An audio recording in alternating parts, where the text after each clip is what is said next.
আমি অনন্যা। আমি অনন্যা। আমি অনন্যা। আমি অনন্যা। আমি অনন্যা। আমি অনন্যা। আমি অনন্যা। নারী অনন্যা, তার পাশে দাঁড়ান, তাকে ঘরে বাইরে অনন্যা হয়ে উঠতে দিন। এমনটা ভেবেই যে অনন্যা নাম নিয়েছিলাম তা কিন্তু নয়। আমি কেবল ভেবেছিলাম মেয়েদের জন্য একটা কিছু করব, একটা প্ল্যাটফর্ম, একটা আলাদা প্ল্যাটফর্ম, সবার কথা বলবো। প্রায় 3 দশক আগের কথা। তখন ক্ষমতায় ছিল স্বৈরশাসক। মিছিল সমাবেশের উত্তাল সময়, হাটে মাঠে বন্যার পানিতে থই থই। আর দুর্যোগ মানে তো নারীর বড় বিপদ। তাই প্রথম কভার বন্যা নিয়ে। আর আপনি যদি আমার কাছে জানতে চান কেমন সমাজ আমি চাই, কি চায় অনন্যা, তাহলে আমি বলবো, চলুন না সবাই মিলে একটা সমাজ গড়ি, যেখানে নারী পুরুষ সকলেই এক কাতারে হাঁটবেন, একেবারে পাশাপাশি।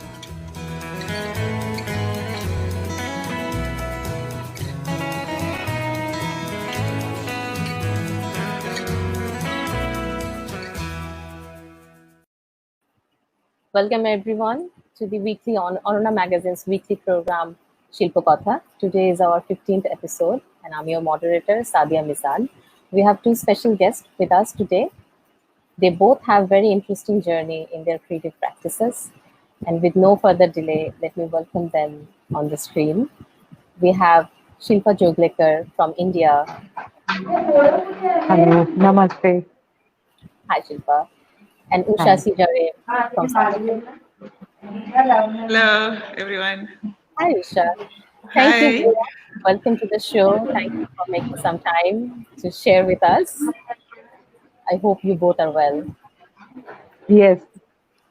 We are very well, thanks. So I'll start with Shilpa. Yeah. I would like to know where you are at the moment and how you are spending your time in this pandemic time on the new normality. I am 100 kilometers away from Mumbai in a very small village, which is my studio. And difficult to get internet. I've just found a little house where they've helped me to give me some internet, and that's why I'm here right now in front of you, able to talk. And how do you spend your time in these days? Well, I've been working, and it's monsoon in India right now. So normally when I'm not doing my work, I'm farming. So this is my studio time, farming time. Otherwise, most of the time I'm working outdoor. So I'm enjoying this. I mean, this lockdown is bad worldwide, but personally speaking, it's been a time of introspection and growth. And outdoor is your place, I think. We will understand that when we look at your work more deeply. Yes, yes.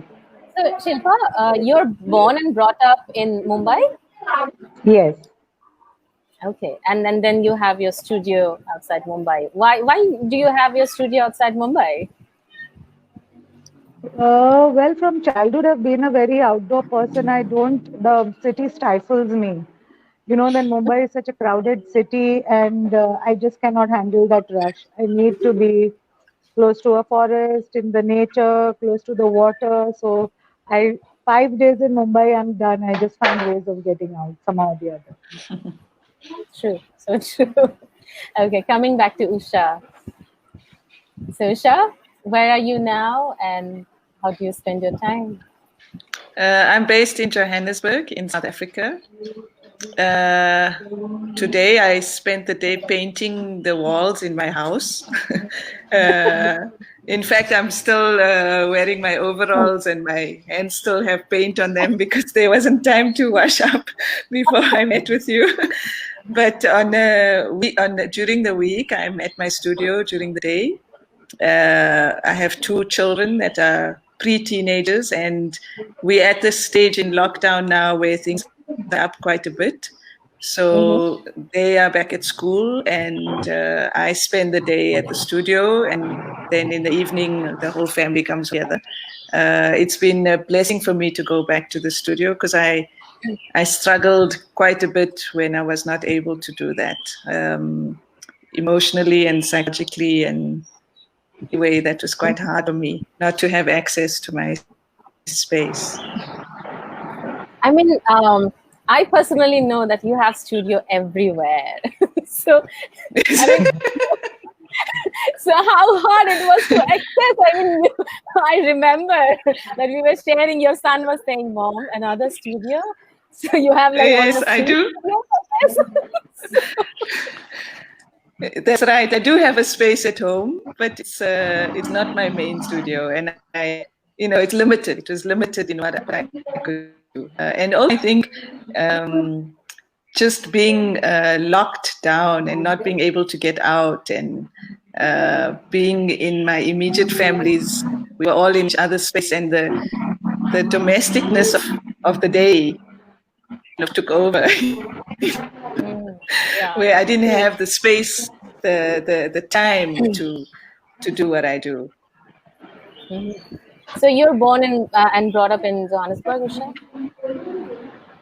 Not Johannesburg, and South Africa. I was born in Mpumalanga, and grew up in another Gauteng, which is the province of Johannesburg. But I've been in Johannesburg for the past 35 years. I lived in Lenasia, which is just south of Johannesburg, which historically is a apartheid construct where the apartheid government separated all the races. And so it's a predominantly Indian and South African Indian area. But now for the past 4 years, I live inside of Johannesburg, a suburb that's very close to the inner city, that is obviously much more mixed. Okay, so coming back to Shilpa again, I'm sure it's a very happening place that you're in, and the village atmosphere is very much refreshing. Yes. Shilpa, I would like to have kind of a flashback of your life. I would like to know, how did your journey as a visual artist started? Formally, I have been trained as a painter. I did my Bachelor of Fine Art from JJ School of Art, Mumbai. And for several years, I was painting. And maybe after about 15 years, I did a short scholarship. I had a French government scholarship to study in Paris. And I continued my work as a painter, did a couple of shows in Mumbai. And then painting was not enough for me. I thought it's not allowing me to grow as an artist, as a person. So I started learning ceramic in order to start making colored sculptures. And I moved to making sculptures, and then that was not enough for me. I was not satisfied working in the studio. I wanted to make it bigger and bigger. And so finally I've made nature my studio and moved out of the museums or the gallery spaces. So you always pushed yourself out whenever you didn't felt actually in 2005 in Mumbai, a new art college was coming up. So I took up the challenge. I designed a new syllabus and started that art college. I was heading that art college for about 5-6 years. So during that time, it was a good period for me to work with the students, take them out to the city, make community art projects with them, travel with them. And that's actually what pushed me to get out of the gallery confinement. And which art school was it? This is Rachna Sansad Academy of Fine Art and Craft. I started it and I was heading it for 6 years. Yeah, and now it's still going on, right? Well, yeah, it is. And I'm sure they're having the amazing curriculum that you designed. Yes, I mean, we introduced a lot of things like performance and a new media, which is not existing in other art colleges in Mumbai right now. Right. So is this the similar scene not only in Mumbai, in many other institutes in India, that they don't have a lot of things in the curriculum? What do you think? Well, the old government colleges, Sadya, have the curriculum which has been designed during the British period. and there's very less change that has happened. They're still concentrating on drawing and studio practice and very traditional method of art pedagogy. And so I thought it's a good opportunity to create something that will really connect me to students, younger minds, and kind of take them into the contemporary pedagogy that you see in the rest of the world.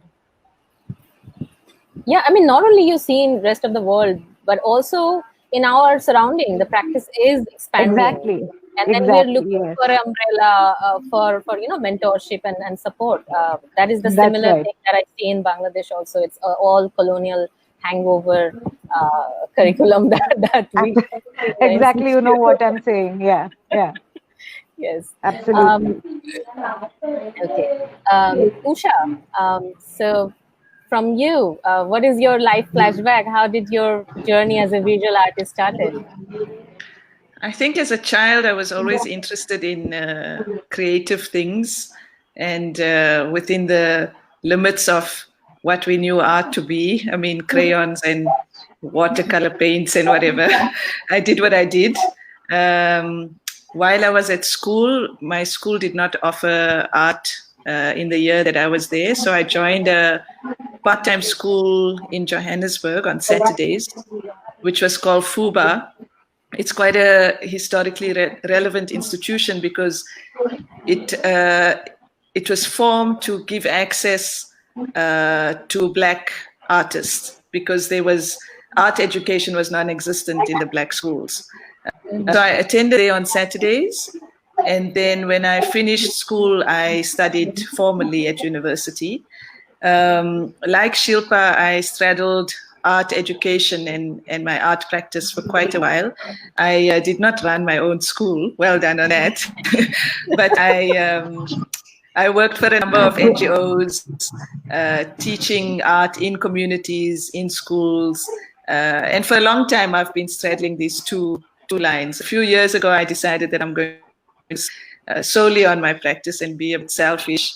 But this keeps creeping up, so I think a big seed was planted a long time ago where giving back is a big part of what you do. So yeah, I try and integrate it more and more consciously now, instead of seeing them as quite separate parts of what it is that I do. Mm-hmm. So starting from the crayons, slowly when you got, focus more, thoughtfully in your practice, what was your motivational area? Well, how would you define your? I think I realized it's something that I enjoy doing and something that I'm good at. It's like my heart felt happy in that kind of space. And so it's just something I pursued. I think when I started studying art, I didn't fully understand what it means to be an artist. And that has developed over the years. But I've enjoyed the journey. It's been quite a unpredictable journey, but a good one nevertheless. Mm-hmm. The connection is breaking a little bit sometimes, so I noticed that. Sometimes it's flickering, just so that we know. Okay. So once I hear Shilpa's motivation, I will come back to you and we'll look into some of your work. And I think that will explain a lot of other stories that will unfold you as the artist. So Shilpa, what do you think is your motivation? We can understand the motivation behind running the whole institute, of course. But then when you started practicing at the very early stage, what did you focus on? Like you said, painting, and then going into ceramics, and then sculpture. So I was for a very long time doing watercolor painting, and I enjoyed the medium a lot. What motivates me really is to create visuals that have very, very sensitive surfaces. So that's why watercolor was kind of very appealing to me, to create a very sensitive surface, very fragile, very delicate. And similarly, I tried to move on to ceramic sculpture, and the surface again was like a watercolor painting.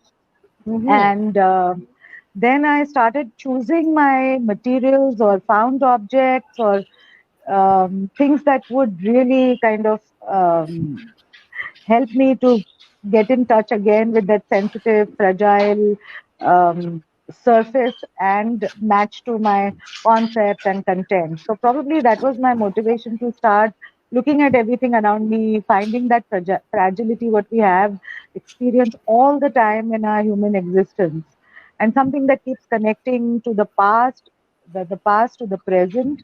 So this is probably my motivation to keep on going and working. But I mean, I'm really interested to talk about the works now, because your works, I don't know, I see more strength and you know, I mean, a lot of strength in your work. But let's see, we will go into that. Usha, are you with us? Yeah, you're saying something, Shilpa? Yes, when you said strength, when I do my work, that probably is kind of the baseline of the work, that it really excites me to make large scale works which are inherently strong in terms of their structure and the way they are built.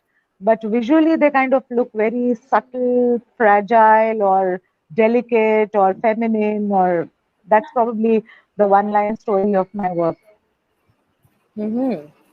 And when you choose material, of course, discipline is a different thing, watercolor and ceramics, and then coming into sculpture. So when you're now practicing in sculpture, what kind of, you mentioned fragility, but is there any material that you feel more connected or more reflecting your language or thoughts usually? Since I'm doing a lot of work that is ephemeral, so naturally the materials that I'm choosing are all organic, which have their own short lifespan and which will eventually wither out and die. So the choice of materials becomes necessary, that they are organic and they will just fade away by themselves. Okay, so I'm coming back to Usha. Usha, can you hear us clearly? Yes, the sound is going on and off a bit, but it seems a bit better now. So I will. So is there any material or any element that you prioritize in your work, Usha, or like more or less comes into your work and you know, suits the language that you want to reflect? Or is there any specific material? So for quite a extended period of time now, I've been using domestic objects as an element, often in a sculptural element, a two-dimensional element, and they are often repeated. So I use them in multiple, and I think my thinking always comes from the conceptual, and for me, the material is already so loaded, so imbued with meaning, with references, with history, with its own story, that for me it just seems like a natural thing to build on, because already the material is so, it has so much of power. And then if you put them together, there's a collective message. If you, they start speaking outside of the function of where they come from. So for me, material is often the starting point. Yes, we can see a domestic material also in this work. So let's talk about this work. Yes. This piece is called United by Stitches. And the process was that I had asked friends and neighbors and family to donate to me their old domestic paraphernalia. And these were the only two irons that were exactly the same. And I noticed them, and I thought, I want to do something with the two of them together. And then I wanted to join them without gluing them together. So I decided to stitch them together, which is such an unlikely process for an object. with great difficulty, But this is what I enjoyed about this piece, that it's such an unlikely thing to do, to two irons together. It took a long time to stitch. I had to drill holes in them and then kind of stitch them out and then carefully kind of pull them closer and closer together. And if you look very carefully on the two plugs at the bottom, the two plugs are also stitched together. There we go. Oh, wow. Yes. And then when these I are the small details in this work that makes it much more exciting. Yes, and then I also chose not to put it on a plinth. I wanted to elevate the work. Instead of a plinth, I decided to put it on a broken the legs of an ironing board, essentially, so that the whole work is consolidated. That it doesn't need, the language of a sculpture and a plinth. And recently, this work, this is an old work. It's from 2012. And it was shown at the Center for Less Good Idea in Johannesburg, which is a space that William Kentridge created. And it was shown as part of a larger installation that I made. I'm not sure if that installation image is on here. But a collector from Belgium saw this and she bought it. So it's just been sold last year. Congratulations. Thank you. It's a beautiful piece. It is. And then we have this one. This looks like a cow head. And it is named the cow head. Correct. It's called Cow's Head. Something I like to play with a lot in my work is a kind of tongue-in-cheek response, I suppose, to patriarchal, Eurocentric art historical canons that we have been taught. And this work is a reference and a response to Picasso's Bull's Head, which is an assemblage of a bicycle seat and a bicycle handlebar. And mine has got two very domestic objects. And so I called it Cow's Head as the female version of a bull's head. And 2 years ago, I had a solo booth at the Cape Town Art Fair. And for that opportunity, I made 39 cow's heads. And I called it herd, like a herd of cows. And I left a lot of the cords hanging. So it took on, so the work physically grew. And how, I mean, yeah, obviously you need a lot of studios to do this kind of work and such large numbers. It's amazing. So I'll go to the next work, which I really enjoy looking at. I especially enjoy, I mean, this work becomes much, much more interesting when you look at the title. Shilpa, guess what is the title? What you named? Name this work, sure. Shilpa. Just name this work.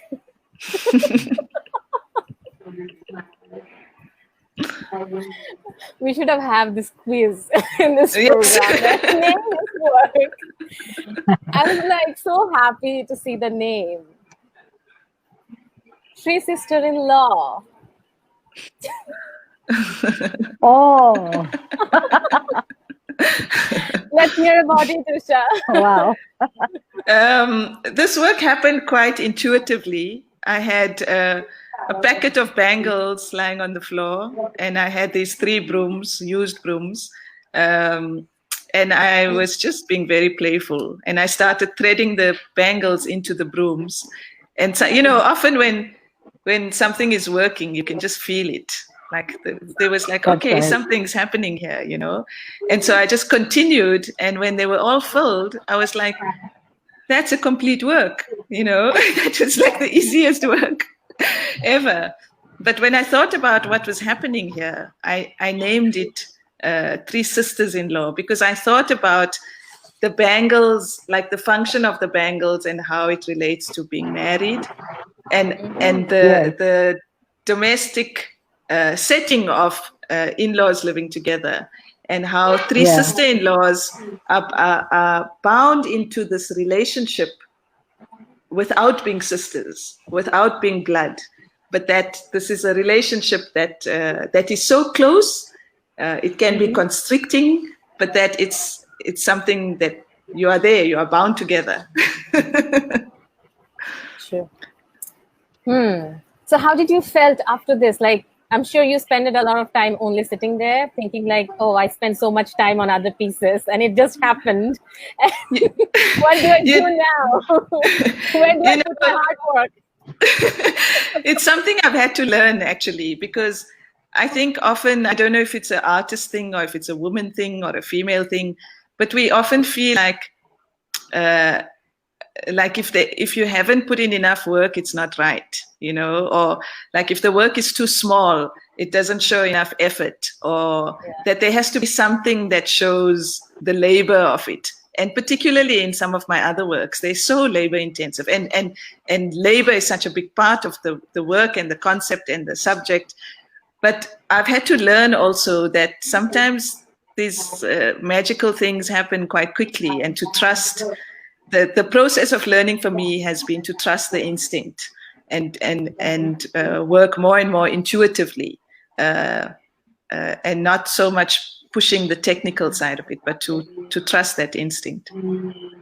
Very interesting.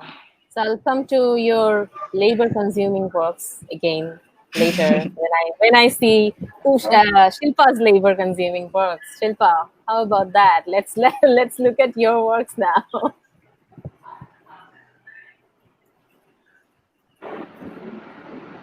So I'll start with your work in. Where was this, Shilpa? Okay, so this one, just like Usha mentioned right now, has been one of the least labor-consuming work. This work was done on an island called Nijima in Japan. There is a festival called Art Island Tokyo. And we were there on this island just for one day. And in the evening was the opening. So half a day, all the artists took to select their sites. And this was an old barn house that I found for my site. And since we were on the island, this island had this speciality of this soft sandstone, which is available only in Italy and on this island in Japan. So I took a couple of friends and I told them to come to the beach and carry a little sand for me. Carried the sand, chiseled the small pieces of rock, and the ceiling was very high. So we had to find a trick to kind of throw the strings up, tie them. And now when the work was complete, you can actually strum these strings and they start making drawings on the sand. Ah, okay. So, but this work was done actually with the least of the effort. It was more conceptual and it just went off without any hard work. Okay.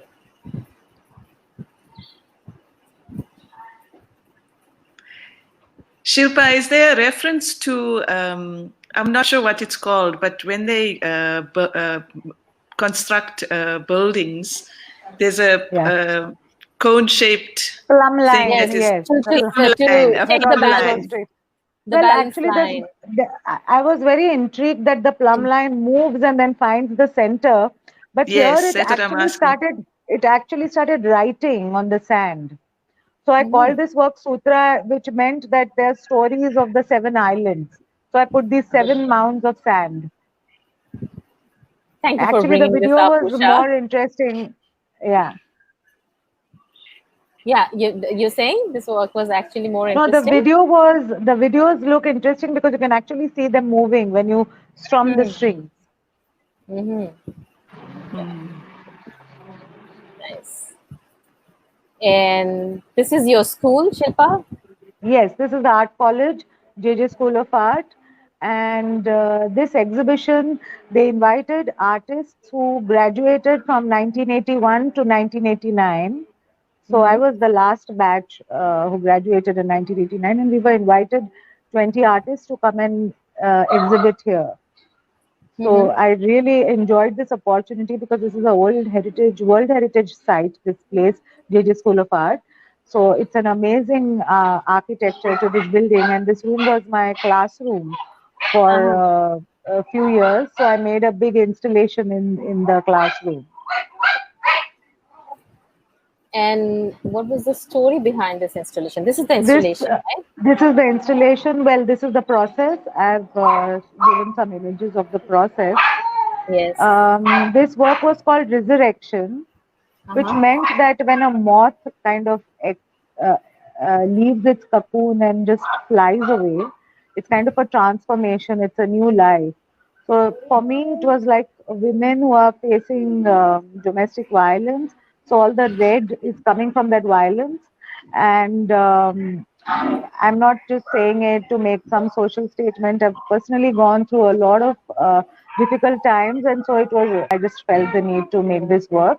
And so that's the cocoon down there, which the moth is leaving and just taking off, taking a flight to live its life. And the red strings were for pain, and also because the whole thing was kind of suspended, it added a a floating, very ethereal kind of effect to it. Mm-hmm.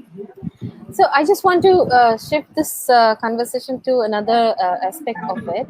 How challenging was this for you, Shilpa? Being a female artist in Mumbai or as a whole in India, and to establish your work or establish your position to sustain in the art scene. How challenging was it, or is it?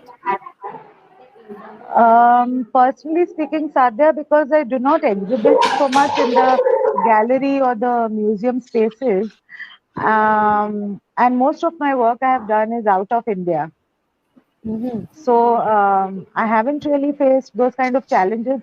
The work that I do in India is a lot to do with community projects in small villages, in tribal villages, Adivasi padas as they call them. So Yes. I've done a lot of work there. So I'm actually kind of going out of the mainstream gallery culture. So I don't find, the kind of path that I choose has its own challenges, but I don't really have to worry about what happens in the rest of the art world, kind of. And anyway, the Indian scene is, I don't know if the Indian scene is actually offering you a lot of, opportunities in terms of gallery and other spaces to actually sustain. What do you think? Even if you want to show inside in the country, do you think there is enough infrastructure to accommodate all the practitioners there? Well, the kind of work that I am doing, environmental art, there is not really. I think now people and younger artists are slowly opening out to understand what is ephemerality and why one can choose to do this kind of practice. Also, it takes in a lot of physical and mental challenges to make the nature your studio, because monsoon, weather, everything is climate is changing all the time. You're doing very large scale work. So, the whole math is different than creating a work in an indoor space in your studio. We So, can see that the hard work and the outdoor thing. yeah, so I guess it kind of, I like these kind of challenges rather than taking up challenges to find a show in a gallery. Mm-hmm. So what was This happening excites here, me Shilpa? more. So here, this work is done in Gwandu Nature Park in Taipei. This pond is called the Moon Pond. It was a wonderful space. I lived inside this pond for 3 weeks, and Inside? yeah, I was from morning to evening. I was there in the pond, and they had given me a they I had can given see me a what you're barge. wearing, but actually you're wearing. It's like a I'm waterproof wearing a sack frog or suit. something. I was wearing a frog suit, but it didn't help because it was punctured. So I was practically inside the water all the day. And they'd given me a barge which was tied to my waist because all my tools were on that. And sometimes the barge would go floating far away. So I had to kind of, with the string, pull it back and get my things. And then I had these three Chinese old men helping me to install the work. They did not speak the language, so the only thing I could do is talk to them in sign language. Oh man, extra challenge added, other than Yes, floating around. yes, everything was floating. So from my hammer to my tools, my saw, everything was tied in my neck or on the tied to the barge on a string. Because Uh-huh. very easily it could fall in the water. So what is the story that this work is telling us? So this theme of this thing was when the tide Look at meets that. the Look at the that. tide Yes, Shilpa. when the tide meets the river. So look, if you can see here, there's a detail of the work. I'm trying to bring in all the elements of water. So the entire work was about 10 meters long, 5 meters high, and all the elements of water, like the stones tied to it, was like rain. The reflection was like the wave, and the entire form was like a big wave coming out of the water. Oh, beautiful. This work, the process of making this work actually was a life-changing experience for me. Simply having lived in that water for so many days, I had all kinds of insects, birds, frogs. They all kind of became my friends. There were caterpillars and various water insects that were crawling all over my body. And I actually became a different person after I finished doing this. It was a life-changing work. I'm like such amazing work, like with very simple ingredients. If I say materials, you Yeah. create such amazing thing. Let's ask. But the Let's challenge in yes. the challenge in this work is that there is a lot of work below the water which you can't see. What you can see above, there's double work inside just to support the whole lot of engineering to support all these fragile bamboo screens inside the To be in the place, yeah, to be in the place. Amazing. I love that. I love that there's a behind the scenes that is Yeah. is there but is not there, and the echo of the reflection. It's just beautiful. Usha, I think you have other questions also to Shilpa? Yes, I Yes. wanted to. I have two questions. The one was, as an environmental artist, how do you sustain your practice? And the second question was, what is a frog suit? Okay. So I'll answer the simpler one first. Should I go back to the image? Okay, yeah, here. The frog suit is something that you wear to go in the water. It's basically used by fishermen so that they don't get wet.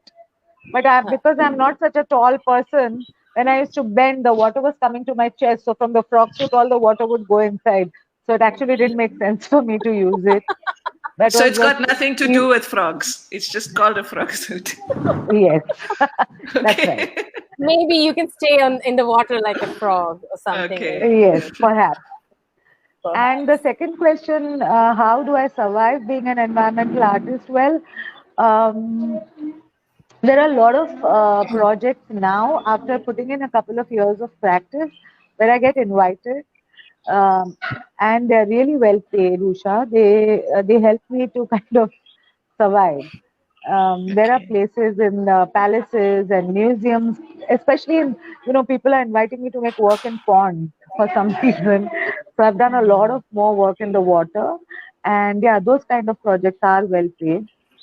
And then there are some kind of commission projects that I do back home, which just help me to sustain. Yeah, I think everyone has to, figure this out, like how to balance this sometimes, this or that way. Some some get lucky, like Shilpa, and some unlucky people sit here in the house. So I'll quickly go to another work, Shilpa. I think we can see the similar kind of approach in terms of material, but I'm sure there is a beautiful story behind it too. Let's hear that. So this work was done in France, in south of France, close to a place called Rennes, and this was a river. And this location was a lavoir. A lavoir is a place where the people would come to wash their clothes. So I thought that since it's a lavoir and there's going to be like dirty water conceptually, now it's not because it's not used as a lavoir anymore. So I thought that, the lotus grows in the dirty water. That's why I put the lotus on this location. But here it was a big challenge because the water was freezing cold. And you didn't have a frock suit this time. No, so Without holes. by the time I would finish working, my lips were turning blue and black, and Oh my gosh. my fingers were frosted. And there was the French filmmaker who was following me in the water, trying to make a video on 3 women artists. So both of us were kind of freezing there in the water, and my partner who was helping me, he kind of froze too. So, but this was another experience altogether. Did you name it the Frosted Lotus? No. No. It was a frosted artist, not the lotus. And this too has a steel armature under it. Because it was a river and I could not attach it with strings on the sides because this place is a canoeing place. So the canoes would go on both the sides of the sculpture itself. Mm-hmm. So I'll go next to your work, which is not in the water. So what happens on the land, Shilpa? Yeah. This one. So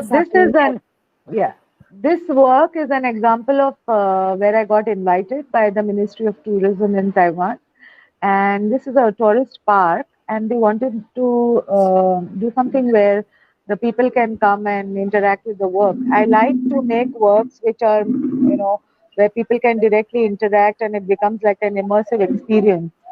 So I made this work which is like a bean that has fallen on the grass, like a big bean. And if you go to the other image, you can see the other side of it, where you can actually go inside. About 20 people could go and sit inside this work. So it looks like a bean which has opened up, and you can see the little seeds inside. So I put the white canvas on top. And this work I made with, in Taiwan, they make brooms out of bamboo. So the top part of the bamboo has got this very thorny kind of this thing. And I used the top part of that broom and made this, covered this entire bamboo shell with those brooms. Naming of broom. I have to go back to Usha. Yes. What do you say, Usha?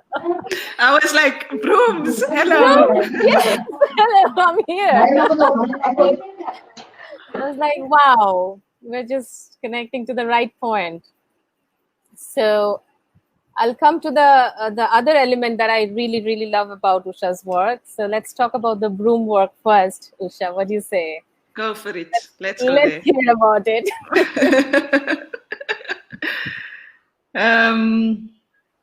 This was a work that I made for a solo show. It was called Home, and these are the head of the broom without the stick. So in the inner city of Johannesburg, if you go and buy these brooms, firstly, they are often men or women selling these in the street. But if you go to a shop to buy them, they are separate, and then they connect them for you. And when I saw this, I was quite intrigued by the fact that they are disconnected, firstly. So already their function has been taken away. But secondly, they were stacked together in a shelf. And together, for me, they looked very much like a nest. They have these holes that are like orifices, nest-like. There's also, they like mouths or openings. And I was quite intrigued by the feeling of it, the shape of it, and the feeling of it. So I decided to make these sculptural pieces. So there's an inner armature that supports this entire thing, and they're all attached to this armature. And when I was installing this piece on my show, I had a feeling, or a vision rather, that I would like to fill an entire space with lots of these. And then last year, do you have a picture of that work, Sadya? The installation nesting. No, not that one. It's a full room of them. No, okay, it's I a only pity. have this one from Snap, yeah. Okay, this is another piece in the same line. But what happened last year is that I got invited to the Center for Less Good Idea, and they had a theme around Johannesburg and labor. And when I read the brief, this artwork that I had a vision of just fitted so perfectly in that space and in that context that I proposed that piece, and they supported the production thereof, which was quite amazing. So in the end, I made about 65 or 66 of these nests, and just filled the entire space with them, which was quite amazing. So the installation was quite a experiential one. It was immersive for the audience, and there was also the smell of the grass, which was very nice. And currently, I have a show on in Rotterdam, and about half of that installation is on show there at the moment. I don't know if it is the right image. Is this the one? That's it. Okay. That's at the Center for Less I'm Good good Idea. in searching. Well done. Nice. It looks amazing. Okay. So the other material that I love about your work, let's talk about that. I'm so excited about this. Let's talk about this. Yes. So a big part of my language has become the wooden peg. And all of it is still domestic items, that domestic materials that you mentioned at the beginning. Correct. And interestingly, a lot of it is quite monochromatic. Not a lot of them have color. So if color is in my work, it's because it's inherent in the material. But it's not by choice. It just happens to be that all of these things are very brown. But the peg has become a strong metaphor for me, and a material that I use in multiple. I've been experimenting and pushing the limits of how I can use this little object and build form with it, make it sculptural. Wow, I didn't know you had this image. Tell me about this. That one is called A Storm in a Teacup. And a storm in a teacup is like when you make something very dramatic about a small issue. So often the titles also play on these. Exactly. Yes, there's another one that's similar to the knotted one that you showed, and another one in that series, and it's called Sometimes I Get My Knickers in a Knot. So the work is sometimes complete with the titles also. Very much. And sometimes it's a play on words. And often there's a sense of humor that's built in. Some people get the humor. Some people read a lot of heaviness into my work. A lot of people read into it domestic violence, gender-based violence, the struggles of women. And I quite like that it has this dual kind of reading of the work. Yeah. Sometimes the work is quite enough to speak for itself, I guess. Yes, exactly. Guess the work. This is a new work. This piece is also on show in Rotterdam at the moment. And congratulations for that show, which is going on in Rotterdam now. Yeah, absolutely. Yes, it's my first Fantastic international work. museum solo. So I'm very excited about that. And just so you know, it's curated by Tumelo Mosaka. Thank you. Yeah, it's curated by Tumelo Mosaka, and together, I think we've put together something that I feel very happy about, very excited about. This piece is called Twisted Lobe. There's two pieces of a similar size, and they're placed on opposite walls. So the one is a lobe, which is the same shape without the twist. And this one is called Twisted Lobe. And something that has arrived from these works is that the texture, the pegs are very hard, they would. But when they join together like this, they have a softness. And the texture is almost skin-like, maybe because of the color. And so they have a kind of fluidity that is unnatural to the material. So there's often a bodily reference. This one is called Tiny Tears. There's a play on the word tears, which is also tears. so tiny tears or tiny tears. Mm-hmm. This slit or cut is something I've been working with quite a bit in the peg works, but also in other works, and it's a vaginal reference, but also like a wound, a cut or a wound. So you can see why these other readings are there in the work as well, right? Exactly. And there are other materials also which you play around with, and they also reference similar ideas, I think, for, say, this work. Yes. So I made a series of works with trays, serving trays. And Is that from Shilpa's side? I think so. We can mute Shilpa. Festive background. Yes. So these trays have been cut, and then the parts of them have been bent. So in other works, the vagina is more obvious. In some works, it's less obvious. But it's a comment on women in positions of servitude, the whole idea of serving, who serves who. Yeah. And they are titled as servitude, right? They are titled as servitude, correct. There's about 10 in this series. Yeah, I can only show 2 of them. Yeah. There we go. Right. So, I mean, did you realize how we passed 1 hour by only No, not at all.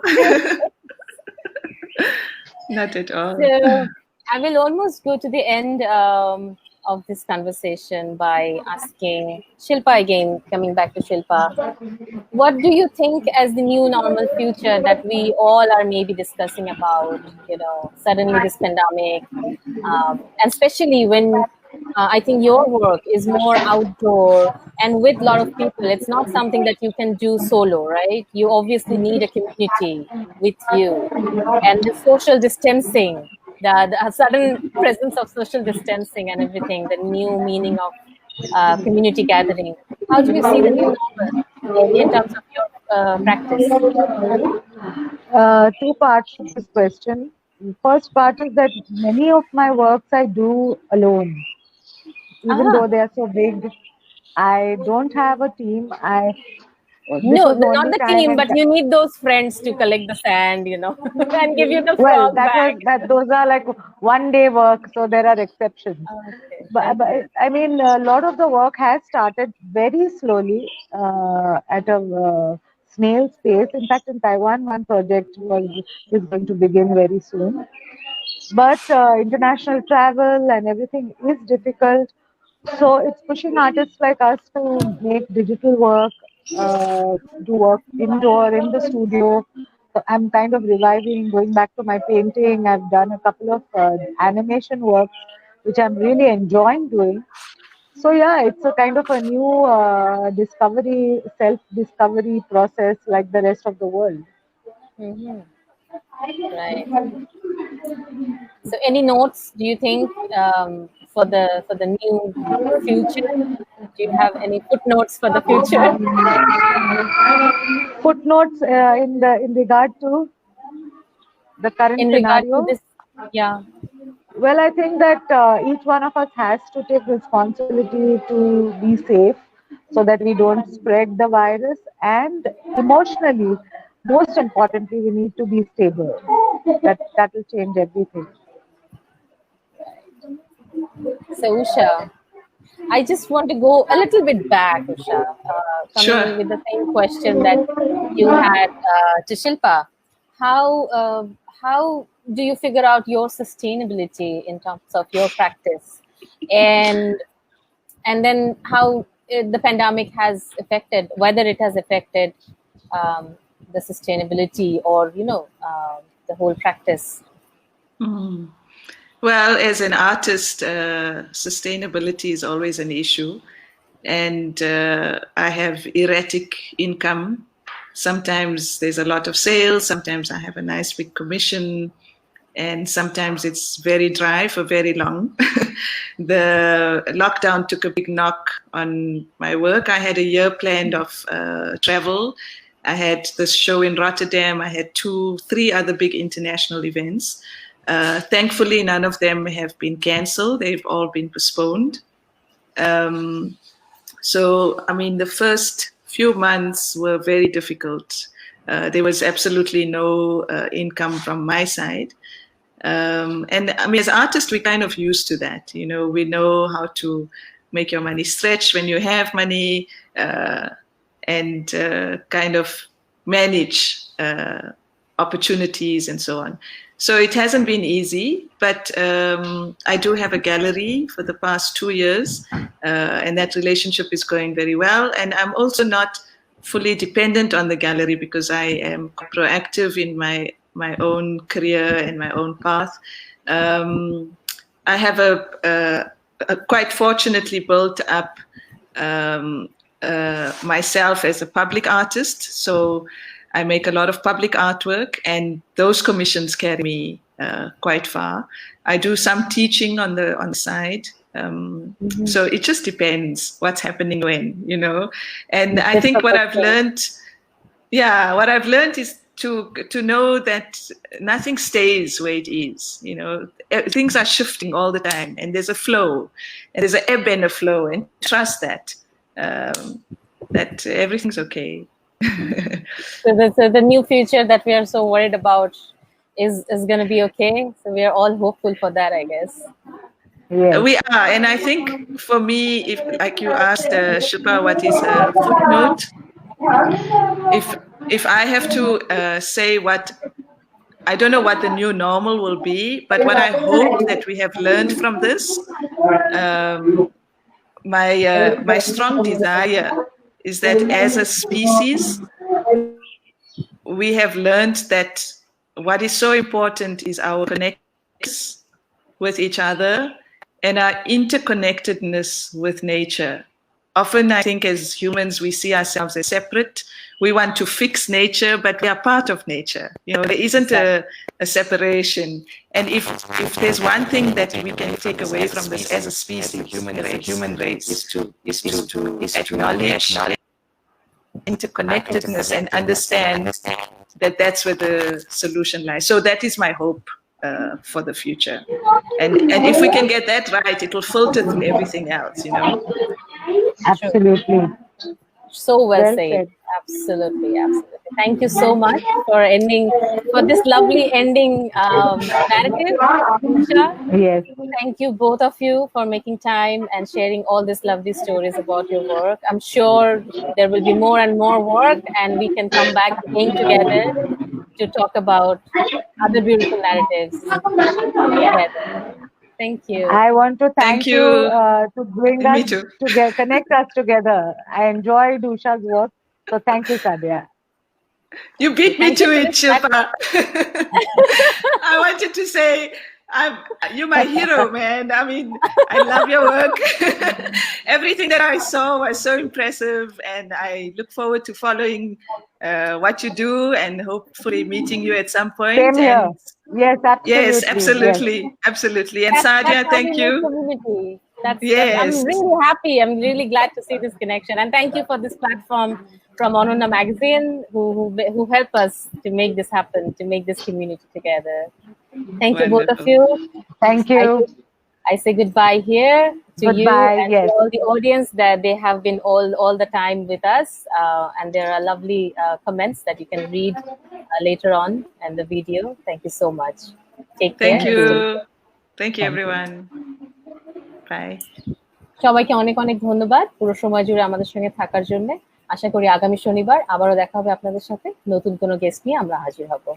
ধন্যবাদ।